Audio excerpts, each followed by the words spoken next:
The second principle is why questions, as in the letter Y. What I'd like you to think about, if you know it, is the Robert Frost poem, The Road Not Taken, about two roads diverged in a yellow wood. Sorry I could not travel both and be one traveller. Long I stood and looked down one as far as I could to where it bent in the undergrowth, then took the other as just as fair. So the whole poem revolves around there being a junction, two paths that diverge, and it being really difficult to decide whether to go this way or that way because the two paths are just as appealing as each other.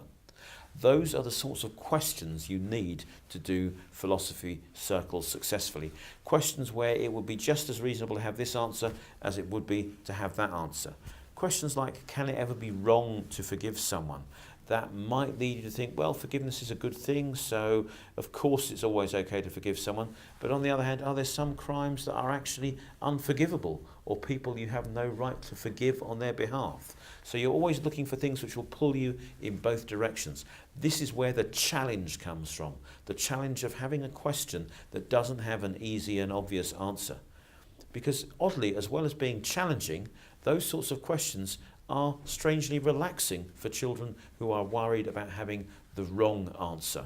If they're used to not having the answer the teacher's got in their head, then this empowers them to think, well, no one's going to shoot me down for being wrong, so I might as well have a go. The other thing that these kinds of questions do is they provide an opportunity for a clash of opinions. They mean that people are arguing about the same thing, and you can get disagreement, which is the energy, the fuel of a successful discussion. We'll show you lots of strategies for creating and devising these questions, and then we'll also show you where to look for them to come up with stimuli that will allow people to explore those questions in greater depth, because there are stories that they can engage with, or texts or videos that they can engage with that raise those questions.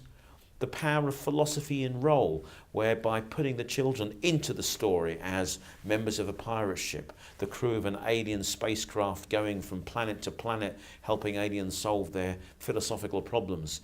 You can get greater engagement because they're taking decisions in the story that need to be philosophically justified. And also where to find the why questions, the deep, challenging, two-way philosophical questions within the topics that you are already studying. If you're looking at Tudors, there are questions like, can a bad man be a good king, looking at the career of Henry VIII, and so on. So again, that same structure of pulling you this way, pulling you that way, but this time informed and intertwined with the factual knowledge that the children are acquiring in the curriculum that you're already doing.